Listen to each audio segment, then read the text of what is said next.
Well, for more, we're joined by Glenn Greenwald, the Pulitzer Prize-winning journalist based in Brazil. He's been covering Brazil closely for The Intercept. His recent piece is headlined, "Brazil is engulfed by ruling class corruption and a dangerous subversion of democracy." In it, Glenn Greenwald writes, quote, "This is a campaign to subvert Brazil's democratic outcomes by moneyed factions that have long hated the results of democratic elections, deceitfully marching under an anti-corruption banner, quite similar to the 1964 coup." In a moment, we're going to be talking with Glenn Greenwald about the attacks in Brussels, as well as the presidential elections here in the United States and the battle between Apple and the U.S. government over encryption. But right now, we're starting with Brazil. Glenn, there is very little attention in the United States in the mainstream media about what's taking place in Brazil. President Obama's right next door in Argentina. But can you talk about what is happening in the country you live in Brazil? Definitely. It is a little odd that such extreme levels of political instability have received relatively little attention, given that Brazil is the 5th most populous country in the world. It's the 8th largest economy. And whatever happens there will have reverberations for all sorts of markets and countries, including the United States. The situation in Brazil is actually fairly complicated, much more so than the small amount of media attention devoted to it in the U.S. has suggested. The media attention in the U.S. has suggested that it's the people by the millions rising up against a corrupt government and sort of depicting it as the heroic population against a corrupt left-wing, virtually tyrannical regime. And in a lot of ways, that's an oversimplification. In a lot of ways, it's simply inaccurate. So let me just make a couple of key points. First of all, it is the case that the Brazilian political class and the highest levels of its economic class are rife with very radical corruption. That has been true for a really long time. And what has happened is that Brazil's judicial institutions and police agencies have matured. Remember, Brazil is a very young democracy. It only exited military dictatorship in 1985. And so you finally have the maturation of these institutions applying the rule of law. And so for the first time, political and economic elites are being held accountable for very serious political and economic corruption. The corruption is pervasive in essentially every influential political faction in Brazil, including all of its political parties. That includes the Workers' Party, the left-wing party of Lula and Dilma, the current president, but also, even to a greater extent, the opposition parties on the center and the right that are trying to replace it. So corruption is very real.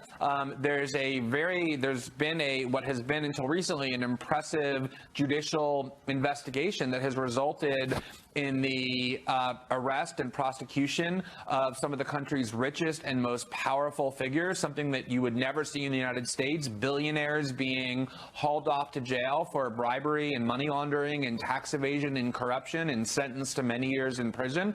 And virtually every political opponent of President Rousseff is implicated by this corruption, and many of the people in her party are as well.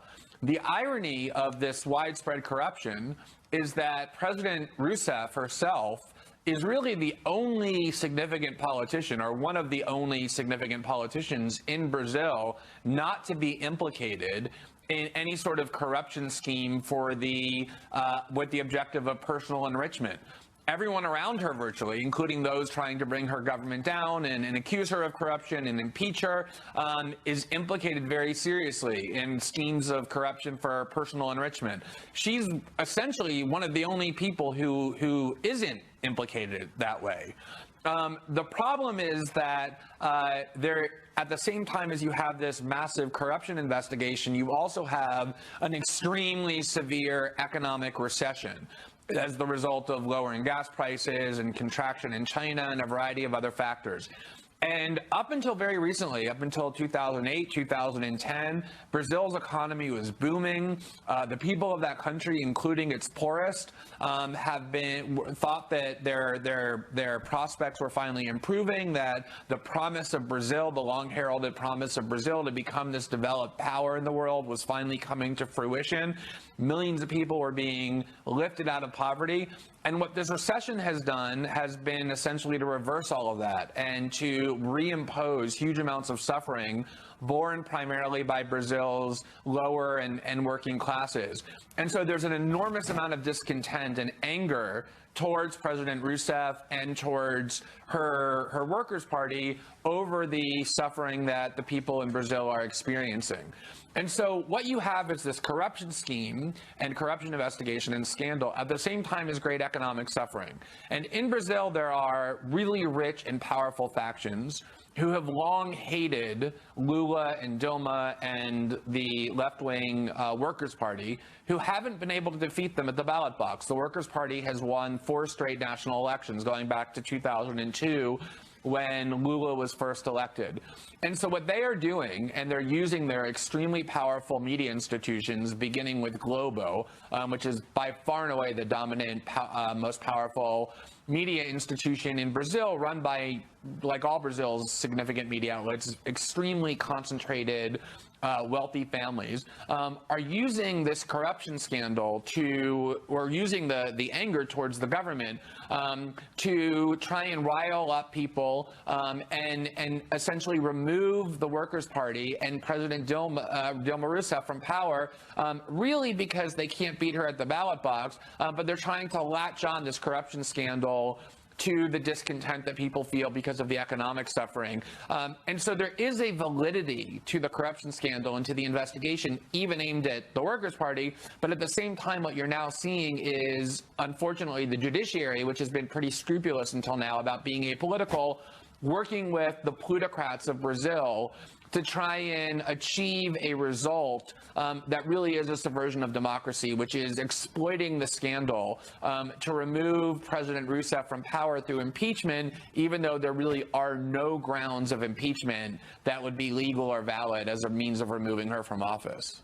Well, one of the points that you make, Glenn, in that article is that, and I'm quoting you here, Brazil's extraordinary political upheaval shares some similarities with the Trump-led political chaos in the U.S. He's breaking every political rule, who is looking closer and closer to becoming the nominee of the Republican Party and potentially after that, the President of the United States, and has done so in a way that has unleashed all kinds of instability and very dangerous and dark sentiments in the United States. In Brazil, the instability is far greater. I was just writing for an American audience, trying to get them to understand the level of instability by saying that actually what's happening in Brazil is much greater in terms of the disruption than what's happening as a result of Donald Trump's successful candidacy, because it pervades almost every economic and political institution. And what you really see is this young democracy in Brazil that is now being threatened as a result of this really opportunistic and exploitative attack on the part of the country's richest media outlets and richest factions to essentially undo the results of 4 consecutive democratic elections by trying to remove a democratically elected president. She was just reelected in 2014 on totally fictitious grounds of pretext. And it's really quite dangerous once you start, sort of undermining the fundamentals of democracy in the way that's currently taking place in Brazil. This is interesting that today President Obama is in Argentina.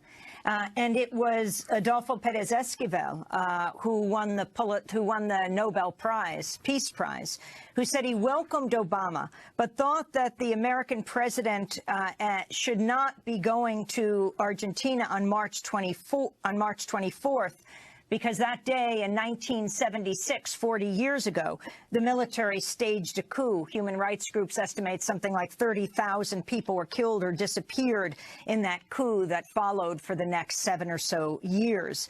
Esquivel said, "I'm a survivor of that era, of the flights, of death, of the torture, of the prisons, of the exiles." And he said, when you analyze the situation in depth, the United States was responsible for the coups in Latin America. What parallels, if any, do you see? And also talk about Petrobras and the role that it's playing in all of this, the state oil company in Brazil. You can't really understand Latin American politics in general and the ongoing instabilities and difficulties that almost every country in South America is still plagued by without talking about the central role that the United States has continuously played for decades in trying to control that part of the hemisphere. In Brazil, like in so many countries, they had a democratically elected government in the early 1960s, which the United States disliked because it was a left-wing government, not a communist government, but a left-wing government that was devoted to the distribution of wealth for the social welfare, for opposing United States capitalistic interests and attempts to interfere in Brazil.